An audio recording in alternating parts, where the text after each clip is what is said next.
Good morning and a big warm welcome to you all. My name is Karen Doyle and I'm Operations Director of CTAM Europe. Thank you for joining us today.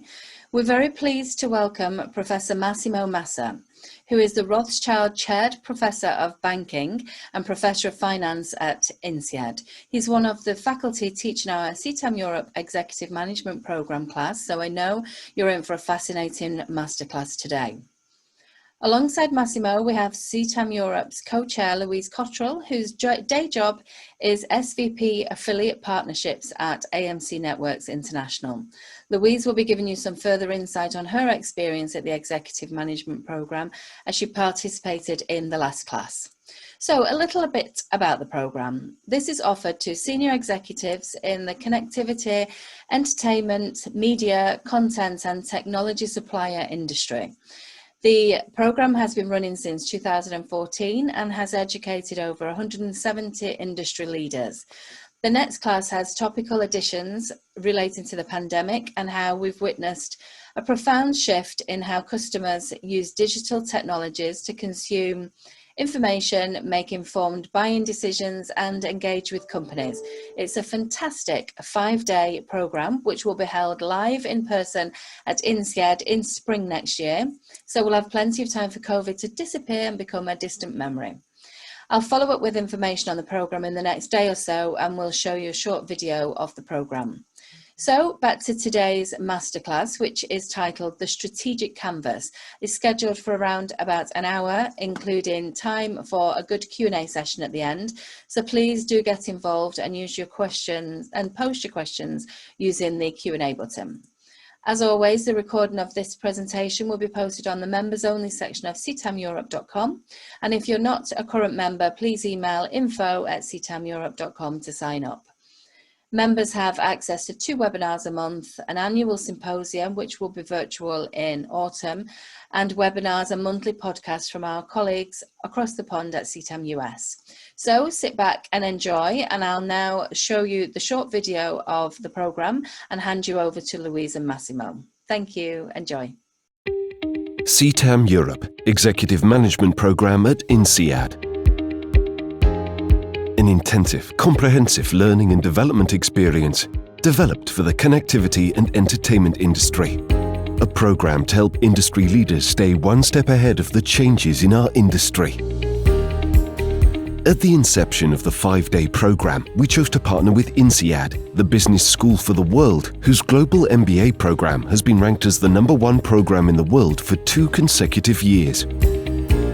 Senior executives at the top of the organizations have the time to reflect and think about the seeds and trends of change during the 5-day program. The program has helped over 150 senior industry leaders become better leaders throughout the past years.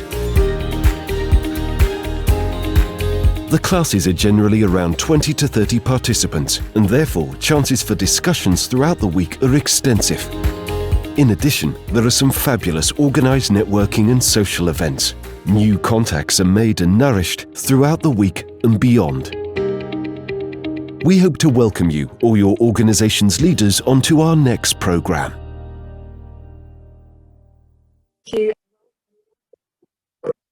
Thank you everyone for joining on a Tuesday morning. Our webinars are usually on a Wednesday afternoon, but Massimo is joining us from Singapore today, so thank you for joining on a Tuesday morning. Really very quickly from my side, I did the course 2 years ago, the Executive Management Programme. It was amazing throughout, but I have to say Massimo's day on the Tuesday was fantastic for me. A very tough day. I really had to think differently. I was exhausted at the end of it, but it was a really, really enlightening day. I learned a lot about myself, and I learned a lot about myself within my company, and really got to understand those things that I perhaps thought I could change and maybe can't, but many, many more things that I thought I couldn't change and I absolutely can. So really, I have to say a big thank you to Massimo. It was an amazing day, and I'm seeing already somebody's written in to say, same for me, Massimo was the best. So there we go, Massimo. But really, it had me thinking very, very differently. And those lessons have stayed with me 2 years later and changed me a little bit within my role as a company and myself as an individual. So today's masterclass, the strategic canvas, is really new strategic challenges in the market. We're facing a lot, as you know. This is markets generally around the world. There's innovation happening, there's disruption happening. How best to manage them as managers, and how can we turn new trends into opportunities and competitive advantage? So with that, the strategic canvas, I will now hand you over to Massimo, who will give his masterclass. Thank you. Okay, thanks a lot. Good morning, everybody, or good afternoon, everybody. It's nice to be here with you. I cannot see you, but it's a great honor. I always enjoyed interacting with you in Fontainebleau. Now, this is going to be different because it's more a lecture. In Fontainebleau is more interaction. And the topic I've chosen is something that I hope will try to challenge you and we discuss together, but it's not in your industry. The purpose is we are going to talk in the spring about your industry. Here, the goal is to get a general idea, and specifically something that is away from your industry in a way of seeing the overall. I'm going to break my lecture, my part, in two blocks. One block is general intuition of what is going on in the market. And then I'm going to pick an industry and try to see how this industry, that is an old industry, is trying to re-equip itself. So the slides, by the way, are going to be made available. There are, as usual, most slides I'm going to use. Now, what is basically the idea? The idea is when we talked about strategic interaction and changes, one of the key elements is what are the fundamental trends that are affecting the industry. And some intuition can be summarized in technology, digital, and some are summarizable in something different with respect to digital. My goal, my point is, whenever people talk about big data or talk about tech, talk too much about tech, talk too much about data, they talk too little about people. So let me say what I mean from this perspective. There are some key ingredients when we talk about what is going on in the market now. The first is technology. All of us, we know that we are affected by technology and by data, usage of quite a lot of data, new data, and especially from new data sources. In your industry, it's pretty clear, but the interesting thing is your industry is the input for my industry. In finance, we make money out of using your data. Your data means published media or printed media or even videos. The second is a social network. This makes a complete fundamental difference with respect to what it used to be before. If you think about big ecosystem, and we are going to talk about that a little bit briefly, you can glue people together by commerce, by price, by competitive advantage, or you can glue people by network, social network. Social is something slightly different and is more human interaction. If you think of China, the biggest network ecosystem is Alibaba. The second is Tencent. The glue of Alibaba is e-commerce. The glue of Tencent is social network. The glue of Baidu is search. So you can think in the US, it's pretty much the same. Amazon is commerce. Facebook is social network. Google is search. So there are three ways through which people interact. And my point is social network is potentially the most stable and the one that provides bigger source of competitive advantage. The other element we are going to mention briefly is the people, the population that are using our services, whether in finance or in media, are changing. And a new population that people attract tend to be called millennials. I'm going to briefly mention this later. The third element, which is very important, is in this world that we are describing, one of the key elements is share economy. What does it mean, share economy? It means Bloomberg, Uber. It means Airbnb. It means something that is interesting to see because we use Grab, we use Singapore, we call it Grab, you will call Uber. But the idea is, if you come here to Singapore, Grab is not more efficient, cleaner, or cheaper than the taxis. You know, during off-peak time, it may be peak time is much more expensive. But people still take it. Why? Because they have a feeling that they are sharing resources that are limited. The sharing resources that are limited means there is a sense of consciousness, ESG, social impact. We are all together, we care about the environment. Of course, the other interesting part is this is not true at all, because the cities in the US where Uber has been used the most have experienced a rapid increase in the purchase of the car. So there is effectively a tendency, we want to be more green, we want to be environmentally friendly, we want to be social. On the other side, we want to be greenwashing and taking advantage of it. The other element that quite a lot of these economy characteristics are, they are market-based. The new population does not want to have a one-to-one relationship with one provider. They want to interact with many providers at the same point in time, simultaneously, on a platform. So the key word is platform. You put on a platform open architecture, and in that platform, you will be able to grab the client. But what does it mean? It means that in the old world, we wanted to gate the client such that they don't go to competition. In this new world, we want to attract the client, offering them services that can only be provided having competition inside.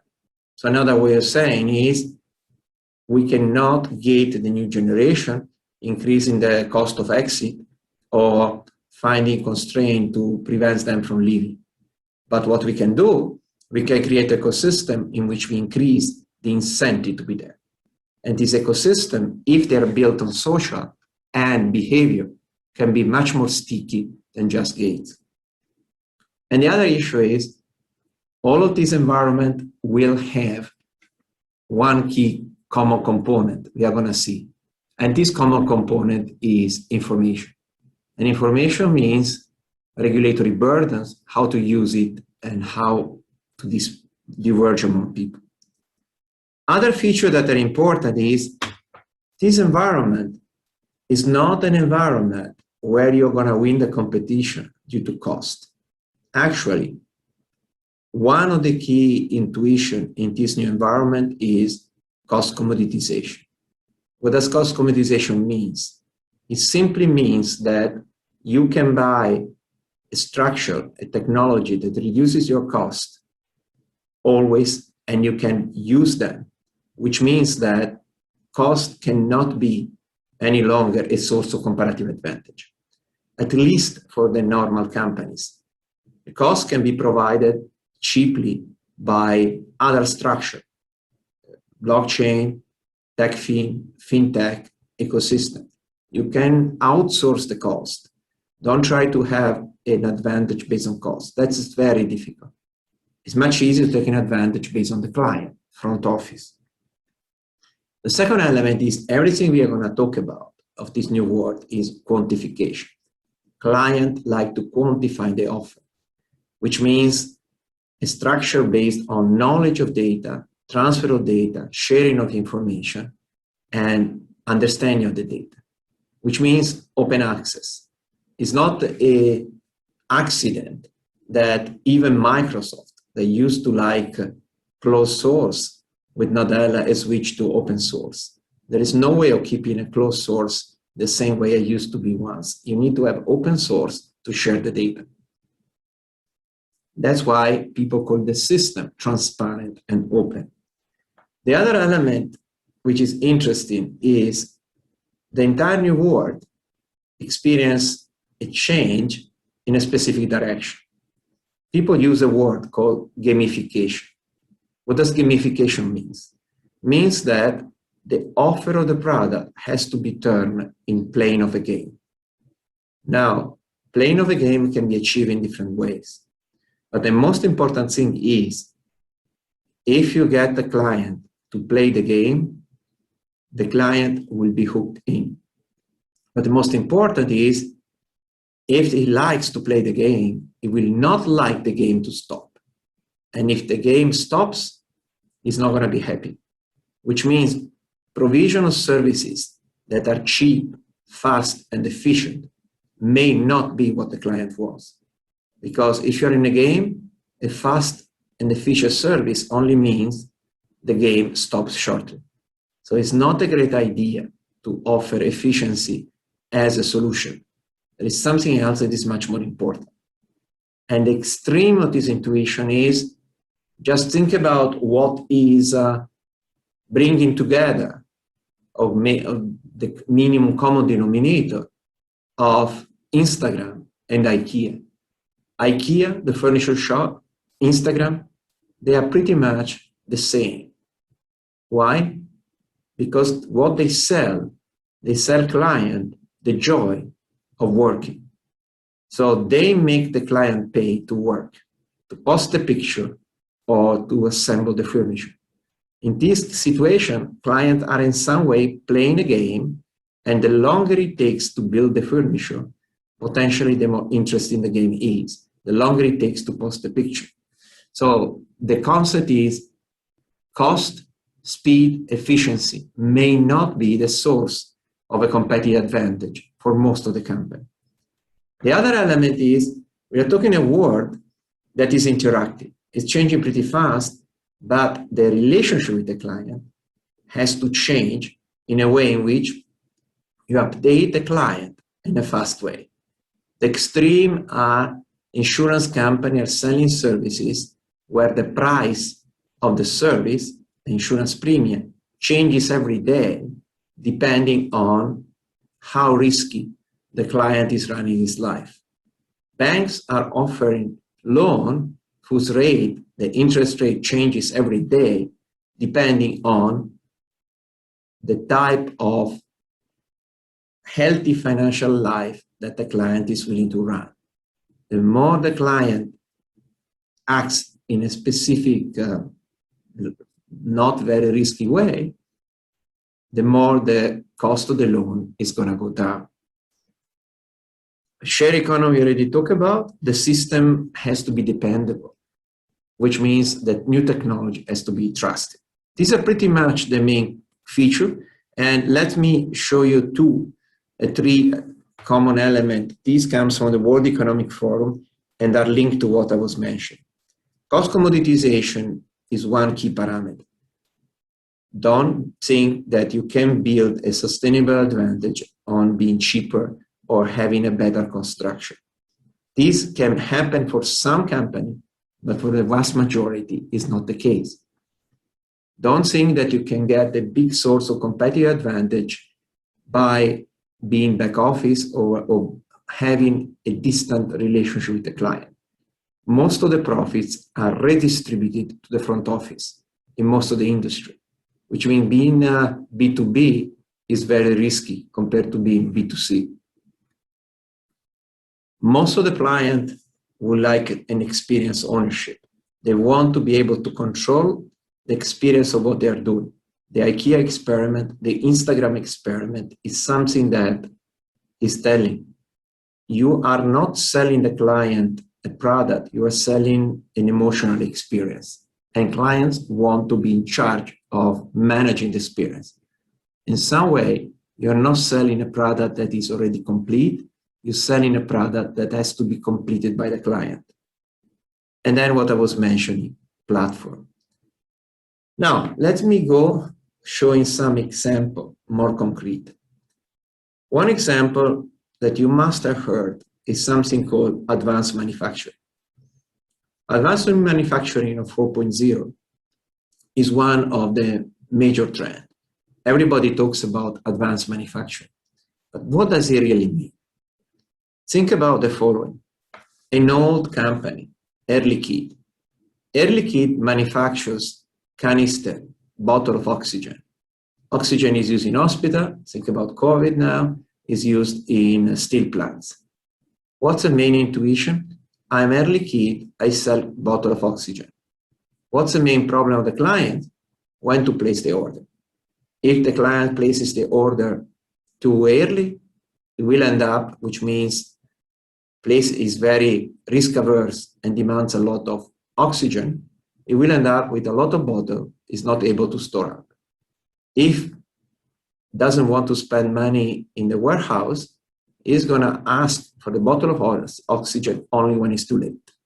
So there is an optimal ordering point. Now, this optimal ordering point traditionally is decided by the company, by the hospital. Air Liquide only provides the oxygen. How is it changing? Well, if you look at the headquarters of Air Liquide close to Paris, it looks like Cape Canaveral. What does it mean? That Air Liquide gets hooked up, connected with the hospital, and determines the optimal timing of the delivery and reorder. So practically speaking, Air Liquide is in charge not only of manufacturing the product, solution, which is the optimal time. Which means, practically speaking, extreme, Air Liquide can out to other players the product and manufacture on the service. That added value. If you go to bank, that's exactly the same kind of situation. Morgan Stanley, the biggest bank, used to manufacture product, mutual funds, asset management product. Now they concentrate in generating solution. What is solution? A specific tailored solution for the specific client. Who manufactures the product? BlackRock, the big mutual funds provider. Which means at the end of the day, Air Liquide can do away with the production of oxygen. Morgan Stanley can do away with the production of mutual funds. Both of them concentrate in managing the information for the client. That is much higher added value. Of course, this requires two things.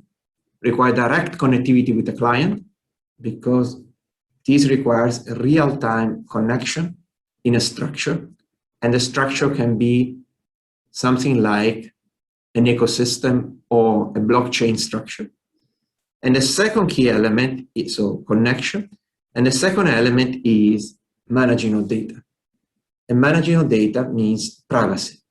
So at the end of the day, there are two elements that drive the competitive advantage in these industries. The ability to quickly and fast connect the data, and the ability to use the data. This is not so clear in a sense that I may have access to the data, but I may not use it due to restriction, privacy law, regulation, Chinese walls in banks, any type of restriction that does not allow me to use the data. So a key source of competitive advantage is connectivity, passing on the data, and being able to use the data. Now, if we talk about this behavior, the next question is, what does it imply for the average company in the market? Implies something very simple. If I am Morgan Stanley, I ask somebody else to generate the product. If I am Air Liquide, somebody else to generate the oxygen. So the product is outsourced, the cost structure is outsourced, the entire discussion is a discussion on externalization.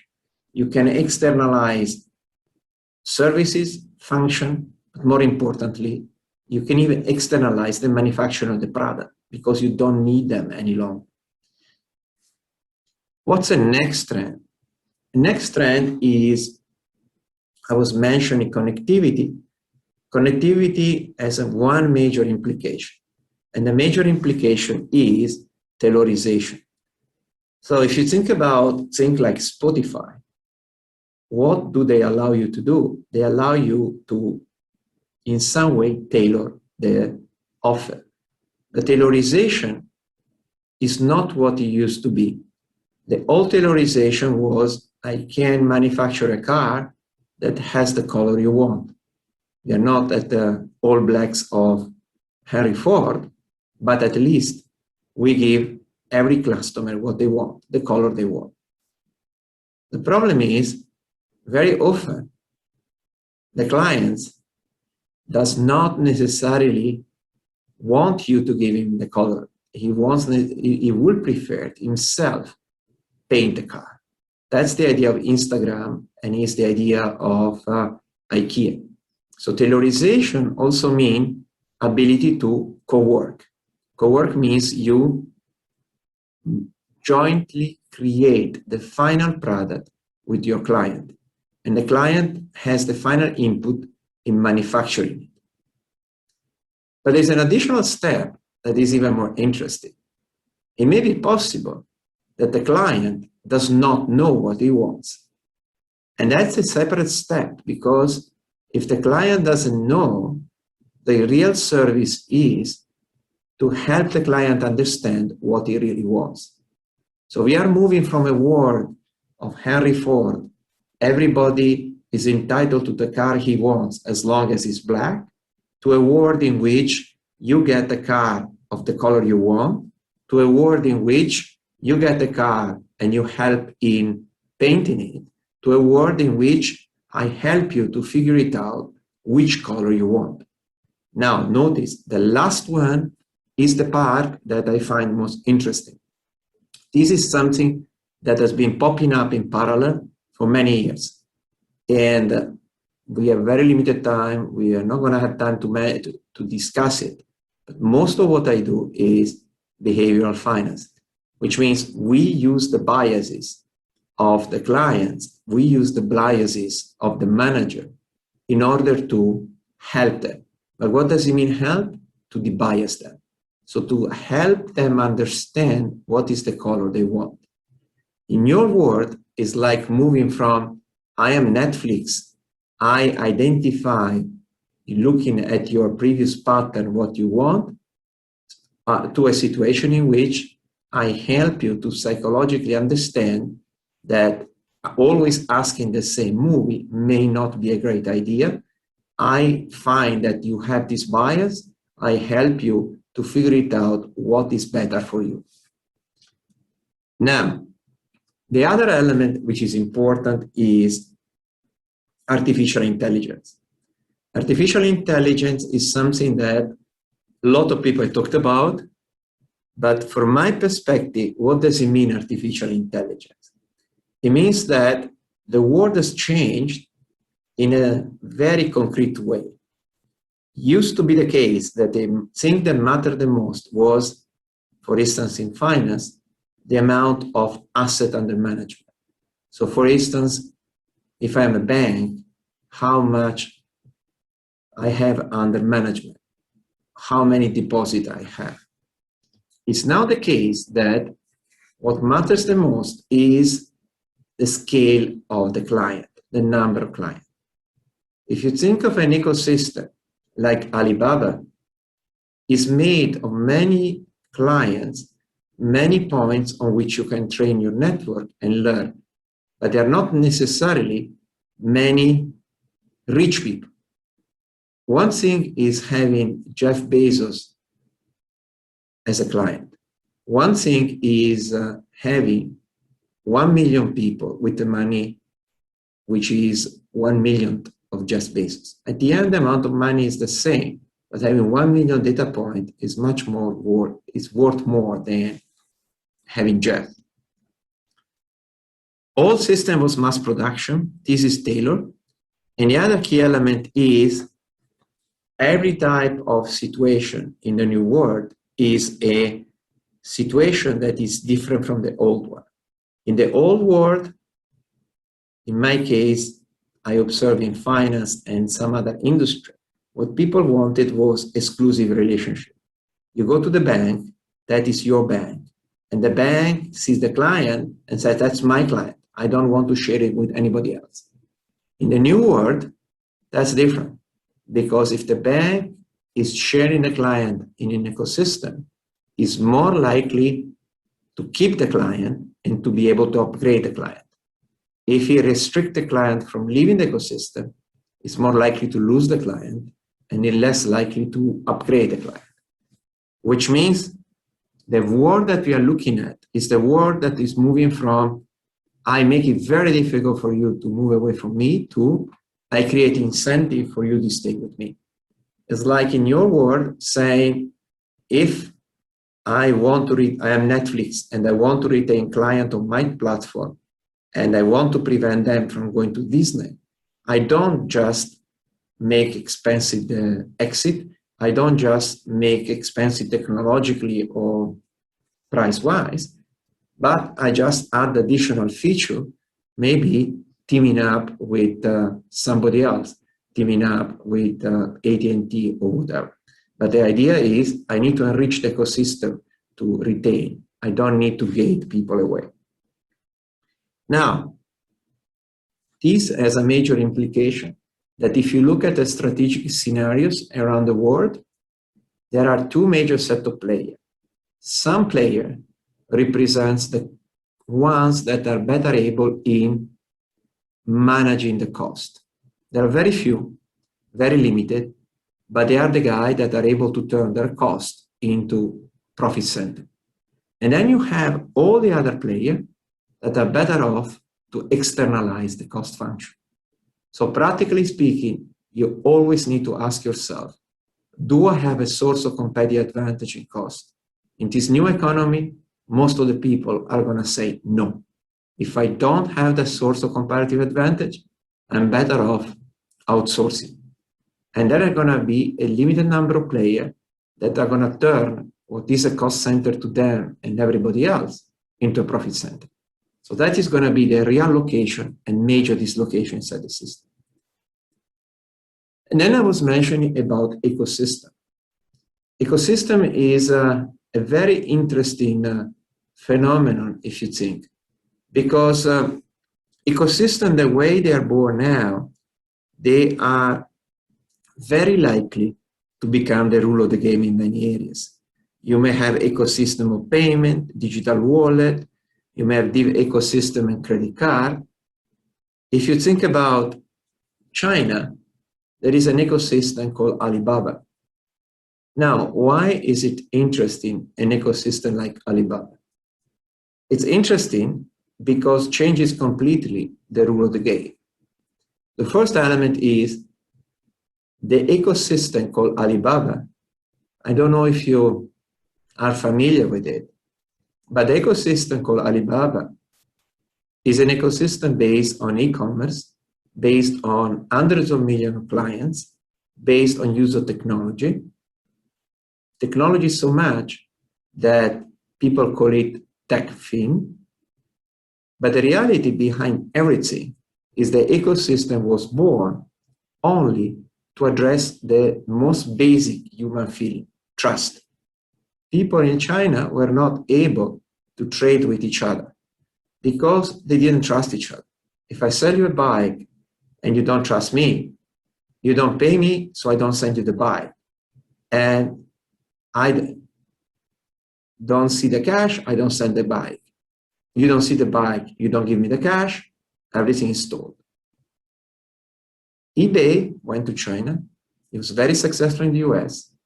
Did not realize that the main problem was trust, failed miserably. So what does it mean? It means that a technologically advanced system like eBay, maybe at the beginning 10 times better than Alibaba, was not able to do anything simply because has grossly misunderstood what the problem was. So this we start going in a direction of understanding what it means in this new world. In this new world, the most important thing is to frame the question in a proper way. Why Alibaba was born? To create a system of trust in which people can trade with each other. Very simple intuition, very old-fashioned. I create an escrow account such that clients trust each other. The escrow account receives the cash, and when the cash is received by the buyer, the seller can send the bike. And then once you build that, you start building up on top, because the buyer may need credit to buy, and then you add to it a credit facility. The customer maybe will, the seller maybe will have excess cash, and then you build the mutual funds inside that. You need you build a bank, you build an insurance company. Gradually, it's like a mall in which you start adding different shops. But this entire mall is constructed on a common glue. They need to create trust. So first you start C2C. I give you the bike, you give me the cash. And then you start going B2B, where trust is even less. And then you move from bike to luxury product that can be easily counterfeited. What does it mean? It means that you are changing and gradually upgrading from the basic platform Taobao to Tmall. So gradually, the entire ecosystem is created, but it's created just to address the most fundamental human need, which is trust. You go on the other side of this new world, you may have heard something called blockchain, fintech. Why was it established? It's a market-based, decentralized system created to establish trust. Trust is, again, the most difficult product to buy and to sell in the market. Blockchain is created just to establish trust. Actually, the mathematical problem, mathematical solution to this very complex network called blockchain is the solution to a game theoretical problem of getting people who don't trust each other and hate their guts to coordinate in order to achieve a common goal. So trust is quickly becoming the most important thing in this economy. Now, let me skip this part here and let me go to, I was mentioning the millennial. Millennial is the new generation of people that we are facing. And the interesting thing is, if you look at statistics, millennial in general are expected to be people that live in the present, they don't save money, they don't put money aside. Reality, they're not very different from the baby boomer. But the key fundamental difference is they are moving from transactional to trusted relationship. Again, one word is popping up, trust. People think that technology means objective platform price efficiency. Reality, this guy won't trust among each other. Why do they use Uber? Because they want to share resources and they trust each other to save the environment. Why do they use fintech and they don't go to banks? Because banks, in their mind, equal crooks, and they don't trust them. You can actually see that this new technology rely on trust in a way that is amazing. There are these platforms you may have heard called P2P, peer-to-peer lending, in which people are borrowing from the other people. So the platform only helps the lender to pass on money to the borrower. These are not banks. Still, the recovery rate, so the probability that this guy pay back, is much higher than bank. Why? Because this guy know the identity of the lender and they feel ashamed if they don't pay back. I am ashamed if I don't pay back my fellow peer friends or the people who give me money. It's a badge of honor for me to screw a bank. So in some way, again, trust is popping up. And trust is the glue to the entire system. What is the other element? The millennials like to use many alternatives. In my world, banking, this means banks are messed up because they want exclusivity. In your world, the question is an ecosystem like Netflix surviving well, locking up people against a system called Disney app or Google app, or no? Or wouldn't they be better off in trying to share the same client? That's a question, I leave it to you. Social media is what leads to many of these players to find the financial resources.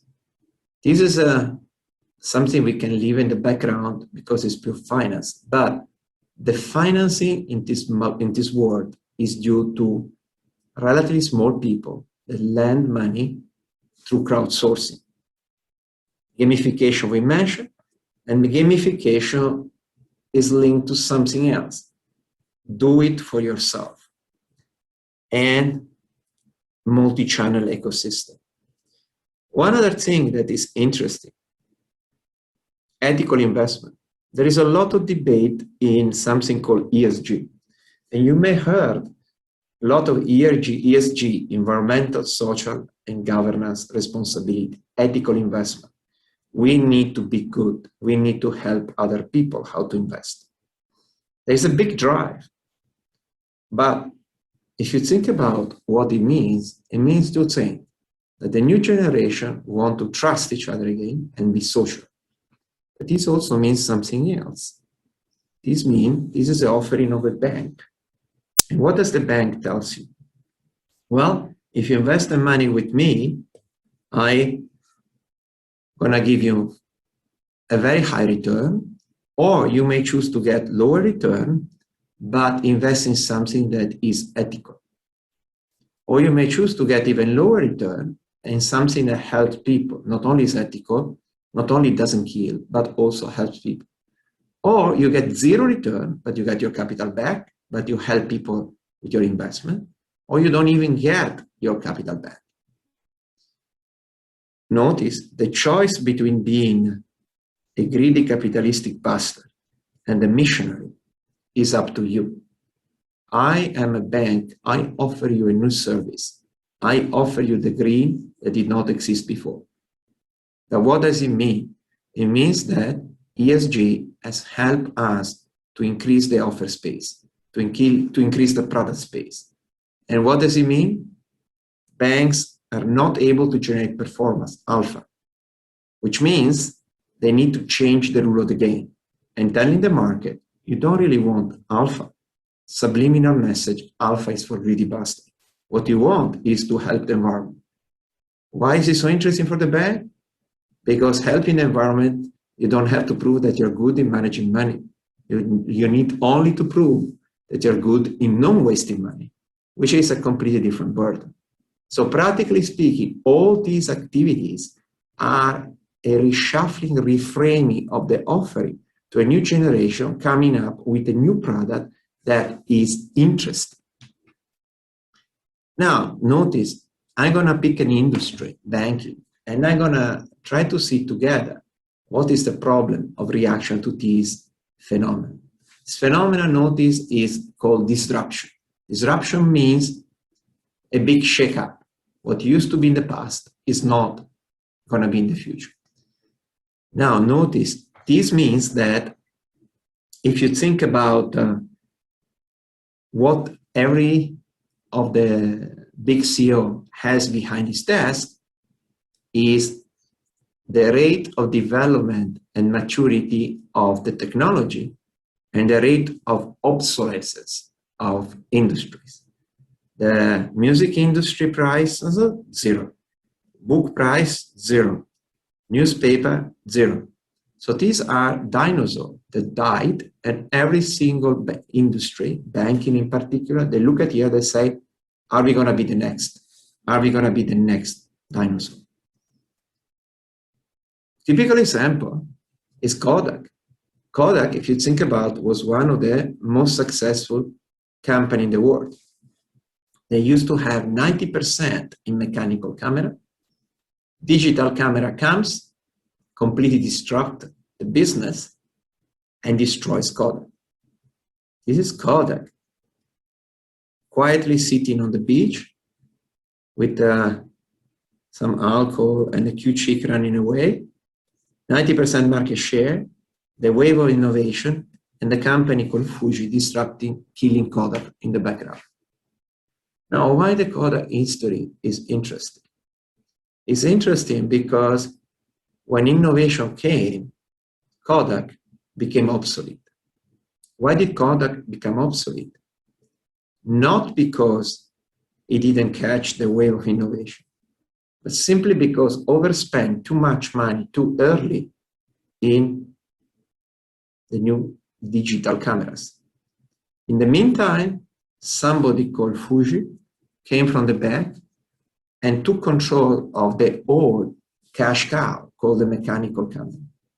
When finally digital came to fruition, it was too late. Kodak had no money to bring it to the market and disappeared. So what does it mean? It means that once you face disruption, you react into a typical way. First way, you freak out and you overspend too much money too early. In the process, you destroy your cash cow and you don't skim the market. The alternative is you do nothing. In banking, if you think about banking, it's like I look at here, I am a bank, I see my traditional business model, brokerage, checking account, credit line, remittances. It is as if I were sitting at home, I go to sleep, this is my nice garden that is properly tended. I wake up in the morning and I find a bunch of weeds. What are the weeds? All these new technological company in finance. What's my answer? My answer is I freak out, I try to buy them out, or I go to mommy, the regulator, to kick them out. Buy them out is a typical stupid reaction. It's like Kodak. Why? Because the more you pull out the weeds, the more new weeds pop up. There is an entire neighborhood here in Singapore where you get fintech companies that are starting up with only one objective in life, to find the sucker bank that is going to buy them out. And the more the banks buy them out, the more this guy pops up. So in some way, the key question is, when we manage disruption, there is a key fundamental problem, which is difficult to proceed because the future is different from the past. We have a tendency to overdo, that is a behavioral component, and this tendency to overdo destroys the way we use our cash cow and get rid of our cash cow. Utility companies now, they are forced to get out of traditional oil and gas, they're going renewable, they're destroying the cash cow. A lot of private equity are sitting on the sideline, just happy to step in. The alternative is we do very little. But how do we proceed? Think about how we proceed in general to create value. This is a company, Merrill Lynch. Merrill Lynch was born many, many years ago when a guy called Mr. Merrill and Mr. Lynch, they went to a supermarket, to a mall in the US. They saw the one-stop shop and they say, wow, why don't we do the same in banking? And that's how Merrill Lynch was created. So to move and create something new, you use analogy. Analogy means something that works in one area, we gradually move it to some other area. That worked out. But think about another company, Enron. Enron, you may have heard about. It's a major disaster in terms of governance. But Enron was not just a scandal of governance. What was the main problem of Enron? Enron was a company specialized in gas trading. Their major mistake was, if you're very good in gas trading, you're also going to be very good in electricity trading. But if you are very good in electricity trading, you're also going to be very good in pulp, steel, coal trading. If you are very good in pulp, steel, coal trading, you're also going to be very good in weather, futures banding. Gradually, their stock price went up to when they stretched so far away from their core competence that they collapsed and everything collapsed. So what's the problem? The problem is analogy brings you forward, but anchoring bias does not allow you to realize that at some point you're so far away from the original core competence that the new model may not be what you were expecting.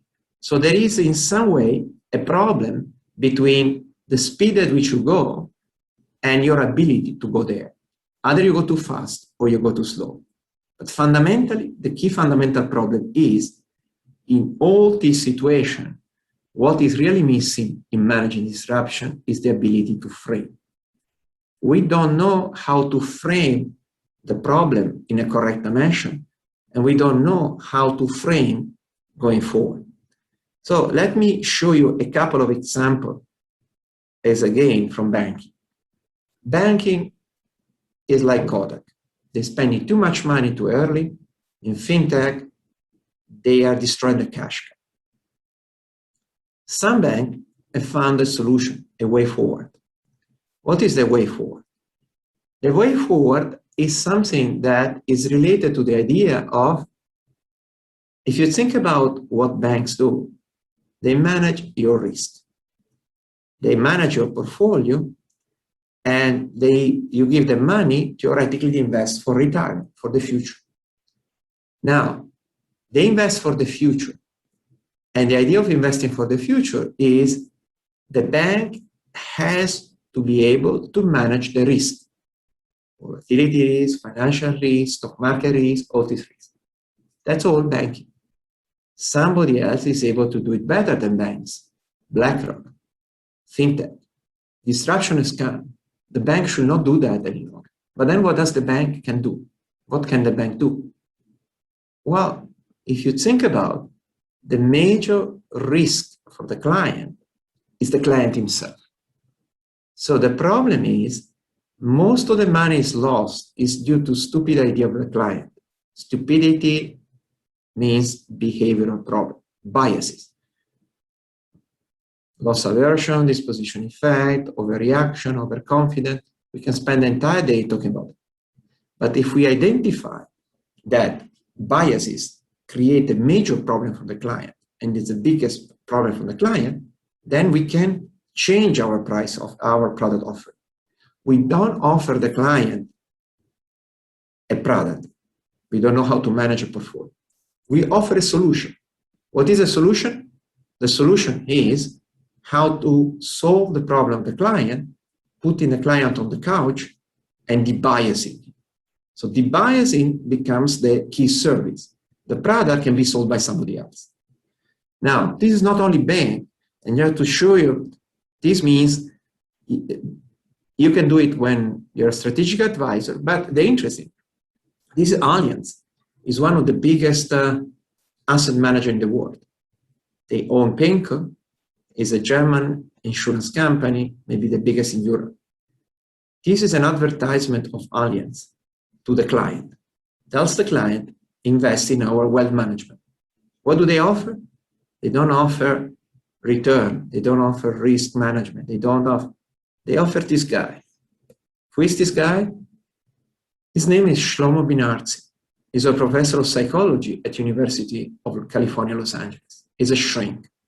The intuition is, we at Allianz, the best wealth management company in the world, we offer you as a main service the ability to put you on the couch and do debias you. We are your shrink, and you're going to pay us the fees to de-shrink you. So the intuition is we are completely changing the way we offer the product. Now notice, this means that we are linking one concept, debiasing, to another concept. To be able to debias, you need to be trusted. Who is the person you trust the most? The shrink, which means the shrink puts you on the couch and you tell the shrink your problem. So we are talking about trust, we are talking about connectivity, reactivity, and we are talking about a service that is based on debiasing the client. To do that, you need the action of the client. So this means we are talking about something related to Taylor, but more importantly, like IKEA. The client has to work to generate the product. And that's the other element that matters. Client has to work. We can see it even on a bigger scale if we go in a specific type of example. So I'm going to show you the last example. This is a bank that comes from South Africa. Let me show you from a different perspective where I'm coming from. This bank is owned by an insurance company. The insurance company is a South African company that for the first time introduced something that did not exist in South Africa, exists in the rest of the world, or was not so big in South Africa, which is life insurance. Life insurance is something that if you think about, traditional insurance company sell as a product in the following way. I, myself, Massimo, I bought insurance company because if I get a cancer, if I die, I want my wife and the children to keep on running a decent life. So the insurance company provides me a service, and the service is, if I die, it's gonna pay my wife and children. So the traditional service is insurance pays. That's a service of the insurance. That's why you pay the premium with the insurance. However, this is not a way of selling a new product. If you reframe, what I really want is not that the insurance pays my wife. My real objective, my root cause is, what I want is, I want that wife and children run a decent life. So my objective is not that money goes to my wife. My objective is, I want my wife and the children to run a good life. That can be achieved by paying my wife, but that can also be achieved by keeping Massimo alive. If I don't die, I keep on working, and if I work, my wife and my children will not have a problem in running a decent life. So once you change the frame and you ask the question in a proper way, then you come to the solution. So what did this insurance company do? They create a structure to run a healthy life. What does it mean? It means that when you enroll in insurance, you automatically enroll in a gym, you automatically get a list of what is better in terms of health, you automatically get a gadget that you put on your car, and the gadget checks the speed at which you go, and every single day, depending on the reporting of the gadget and what you do, the price of your insurance changes. If you speed up too often, price of insurance goes up. If you run a healthy life, the price goes down. So effectively, the entire system is based on nudge. Nudge is the word that got Dick Taylor the Nobel Prize in behavior 2 years ago. Nudge equivalent of a gentle kick in the ass, and gently push you in the right direction, and that is a behavioral approach. Is exactly what I was mentioning.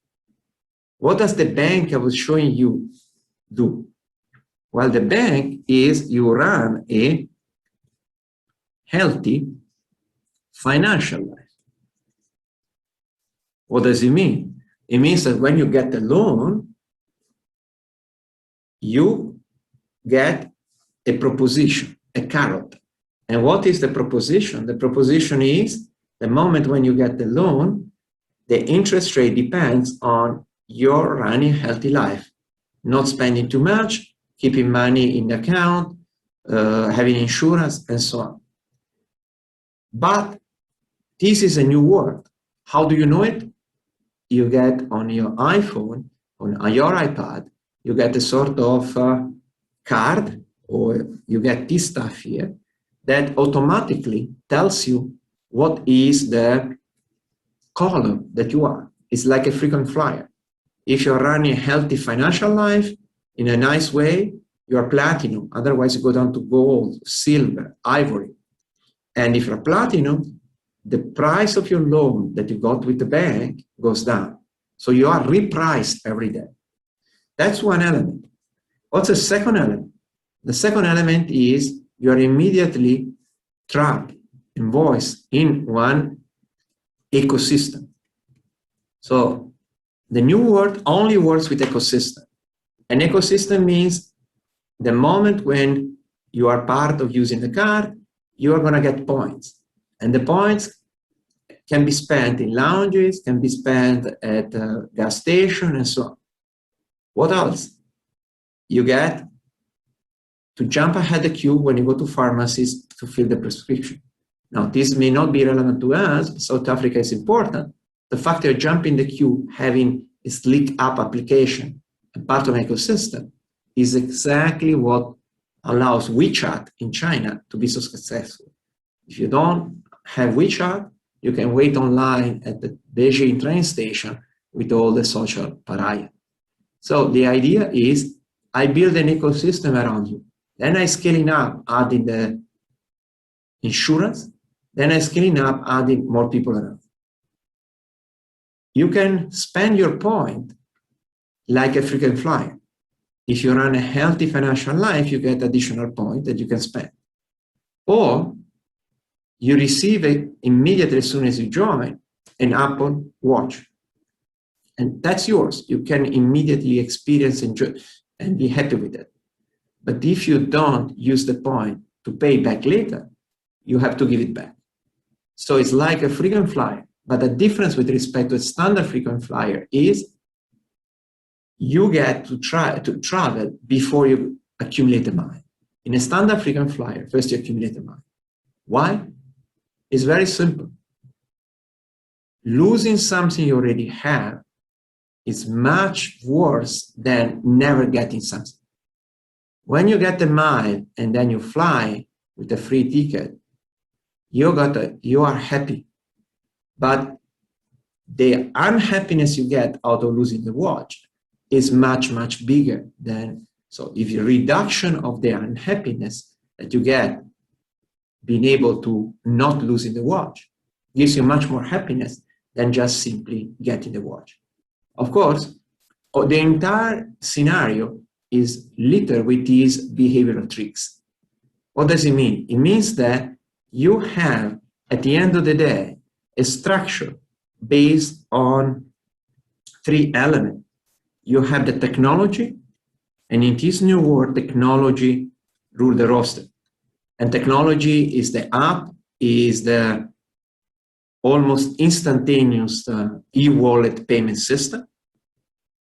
You get the social dimension, and social dimension means in this case the ecosystem, which is all the other people. Some people are the vendor, but some people are the other people in the system, like your peer, with whom you do e-wallet and transfer. And then you have on the other side, you get the behavioral component.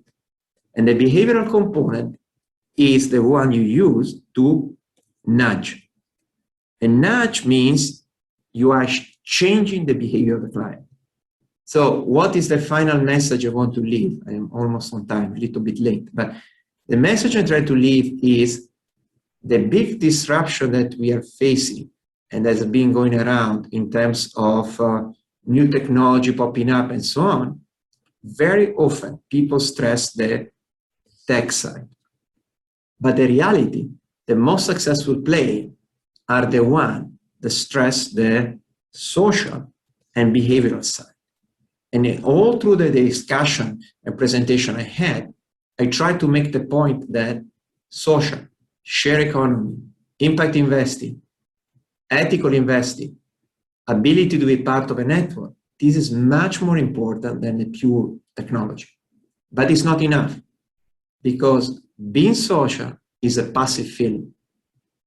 Actively being social, IKEA, Instagram, is much more interesting.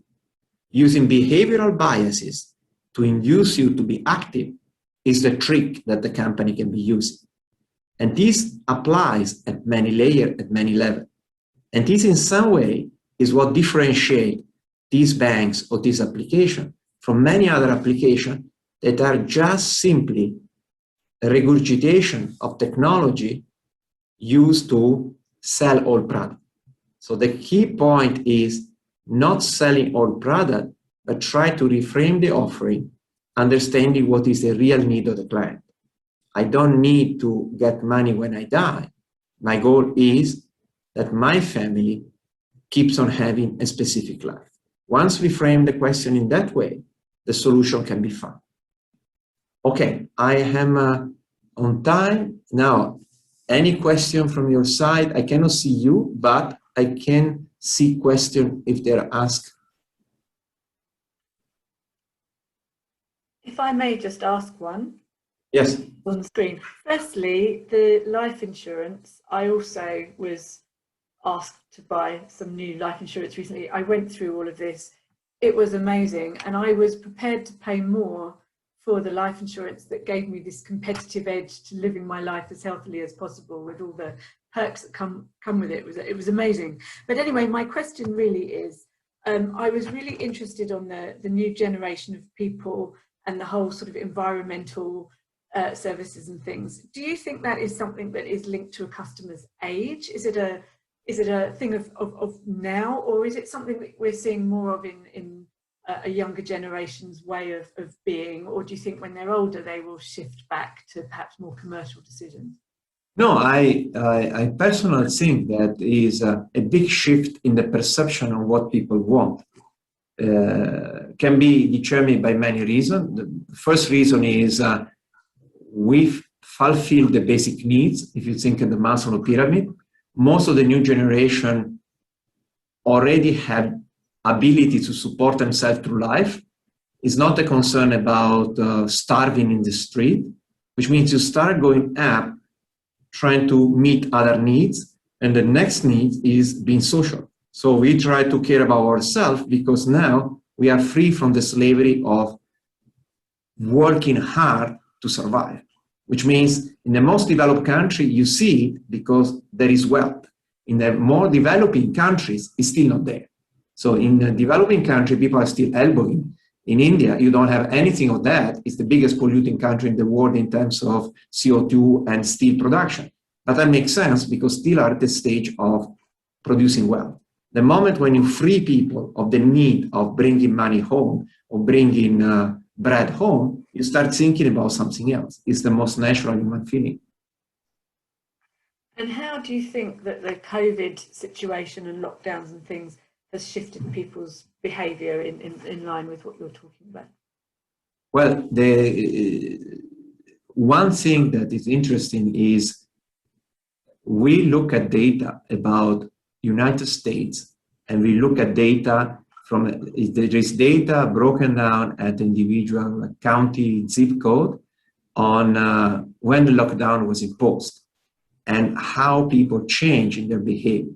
And one of the things we found interesting is there are in general two types of information in a professional life: hard, what you codify, which means number, and soft, you talk to the CEO of the company and so on. The moment when the lockdown started, you could not use any longer the soft. The alternative is you can use Zoom or you can use data. Reality is people did not replace talking individually with talking with Zoom, but they immediately went to number. So another way of saying is the more shocking phenomenon was Zoom is not replacement to face-to-face communication. If you ask people to choose between Zoom and face-to-face, they prefer face-to-face. But if they cannot have face-to-face, they go directly to number, to reading data, to books, but they don't go to Zoom as a substitute of meeting people in person. And that links to the experience we are seeing that many companies, including banks, are telling people, come back to the office. And this is not greed. This is just simply, we are human people. We interact out of physical interaction. You take away the physical interaction, the most important thing we produce disappear, and we need to go to number. Asset managers make more money out of investing close by because they talk to the local manager. That wealth generation is lost if you cannot talk to those people. So COVID has changed fundamentally the rule of the game in a sense of shifting toward new technology. But the reality has changed nothing in terms of us as human beings, which means the moment when COVID is over, we are going to revert back exactly to where we were. The only fundamental difference is there are companies that have been smart enough to take advantage of COVID to invest, and there has been a bunch of losers that were so freaking out, afraid of COVID, they were sitting on cash and they did not do the investment. The second type of company are going to disappear. So the point is COVID has been a big shake-up that allowed a lot of people to become winner, and a lot of people were not able to understand it to be loser. But it's a cross-sectional behavior. Humankind has not changed at all. I think that's probably a really good summarizing point, very sobering and very true. Thank you very much, Massimo. That's as interesting as ever, and I have pages and pages of notes that I have taken. And thank you, Karen. Thank you, Massimo. Yes, Louise will now be saying how her life, when she came home from INSEAD last time, she said her total life has changed now, didn't it? It was a total life changer for you. It was. So thank you. It was fascinating, and we are looking forward to seeing you live when we are at INSEAD in spring next year. Okay, thanks a lot. Thank you, everybody. If anybody has any questions that pop into your mind when we finish today, you can email info@ctameurope.com and we'll forward them over to Massimo, who will in turn reply. So thank you very much, everybody. For any members, this recording will be on the members only section of ctameurope.com. And if anybody does want a copy, if you can email, and then we can send it to you as well. So thank you very much, Louise. Thanks again. Massimo, fabulous. Thank you. Thanks a lot. Thank you very much. Bye-bye. Bye.